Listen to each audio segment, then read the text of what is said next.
So magandang araw mga kababayan. Nandito ako sa aking sili ngayon, no? Nag-update ako sa aking sili. So ito na yung last kong update sa aking sili dahil hindi na nagbunga, no? Pawala na yung bunga niya. So may mga bunga yan pa konti-konti na sira, maliliit na. So sira na mga kababayan yung aking sili, no? Dahil sa sobrang tanda na. So natapos ko na po sa pag-harvest nito yung mga maganda na bunga, no? So yung bunga na tira, yung mga maliliit at saka kulikot, hindi ko na hinayaan ko na, no? Hindi ko na nag-harvest kasi mura yung sili ngayon, tapos napakapangit yung ibang bunga dahil sa sobrang tanda na yung mga puno niya, no? So nanunulaw na yun mga kababayan, yun sa bandang gitna sa gilid. So ang ibang puno so namamatay na, no, sa sobrang tanda. So magma 10 months ngayon to yung mga kababayan, ngayong Marso, no. uh, Hapit mag isang taon na sana ito, pero kunti na lang yung puno na matitino yung magbunga, no. Halos nangungulot na yung talbos lahat ito sa likod ko. So may mga magandang puno pa, no, pero yung bunga niya na pangit na, may mga tiko na, hindi na straight at saka maliit yung bunga niya. Yun din sa taas, yun. So wala nang bunga halos. So sobrang matured na mga kababayan, no, sili. Ito yung sili ko na pinakamaganda dati, grabe yung bunga nito. So napakatagal ng panahon yung pag harvest ko dito. So ilang buwan, halos isang taon ako nag harvest dito, no. So ngayon pasira na talaga siya dahil sa hindi na makakaya sa kanyang mga katawan. Wala na siyang ugat na bago na mga ugat. So hindi na siya makapagtaba, hindi na makapag-produce ng magandang talbos, no. So ito na yung last ko na update sa aking sili. So hayaan ko na to. Yun mga kababayan, no, yung bunga niya. So nangulot kasi yung talbos niya sa naninigas. So yun na resulta sa kanyang mga bunga. So maliit at saka nangulot din, nagkulikot din yung mga bunga niya, no. Pakapangit na yung bunga niya. So ganyang bunga mga kabayan ay iniwan ko na yun, no. So magandang bunga lang yung kinukuha ko. So nung kahapon ako nakapagtapos sa pag-harvest dito din sa taas, kuha ko na sa mahigit 200 kilos, no, kalahatan. Gawa ng kunti na lang yung bunga na maganda, halos sira na lahat yung bunga. Yun mga kababayan, yun. Napakapangit na. So dati napakaganda yung bunga nito, halos lahat ito. So ngayon gawa ng wala nang spray, wala nang, hindi na naasikaso, no, dahil sa tanda ng yung puno niya. So hindi mo na maiwasan na ganyan talaga mangyari sa sili, no. Yun, no, nangulot yung mga talbos niya. So grabe ito mga kabayan, napakapakapal na sili ito, parang kahoy na ito kasi lampas to sa akin, eh. So ito pala yung sili mga kabayan niya, nagtustos sa lahat kong tanim, no. Sa lahat ng tanim ko, ito po dito po ako kuha ng puhunan, no.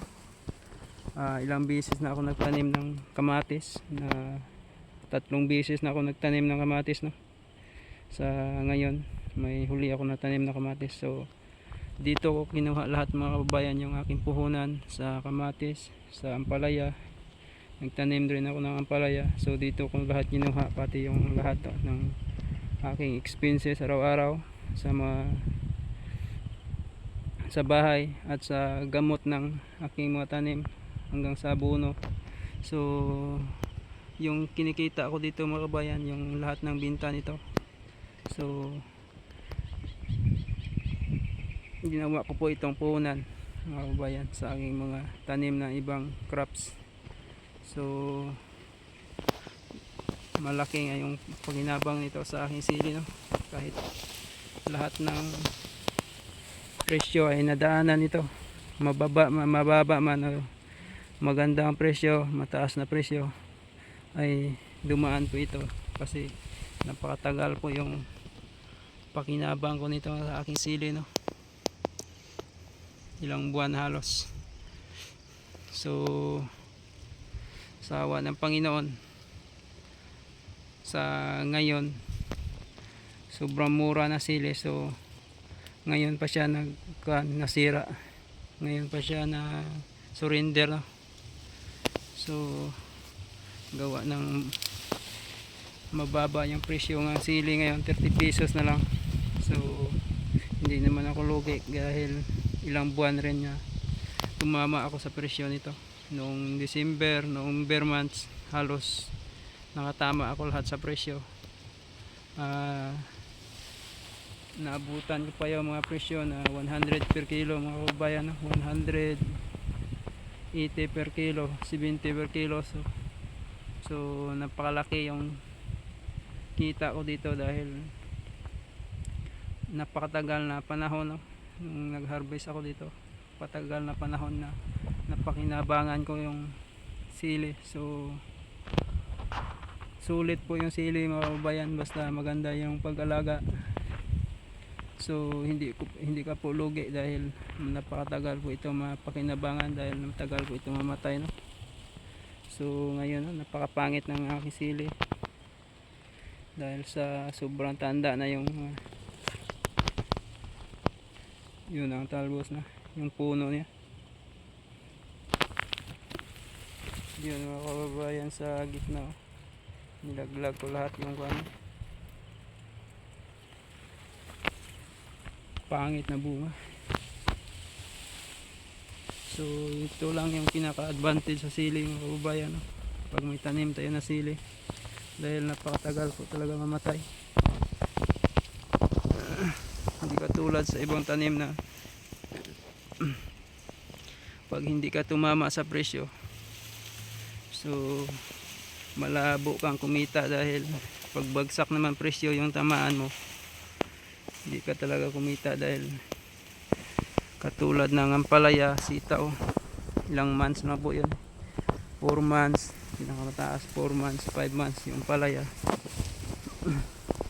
Hindi katulad dito na napakatagal, no, yung buhay niya. So sulit po yung aking trabaho dito sa aking sili mga kabayan, no? Sulit po yung aking sakripisyo dahil napakatagal na panahon po ito napakinabangan. So ngayon po ay iiwan ko na po ito sa na sili, no? Dahil maglilipat na po ako ng area. So paalis na po ako dito na lugar. So may makukuha pa naman ito na bunga, pero pakunti-kunti na lang, no?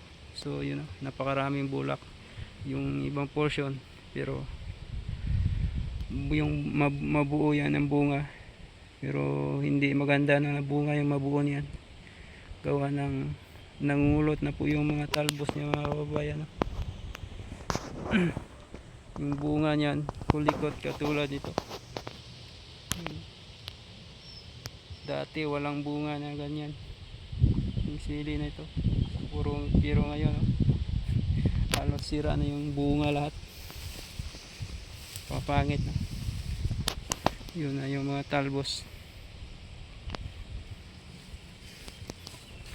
nanunulaw na.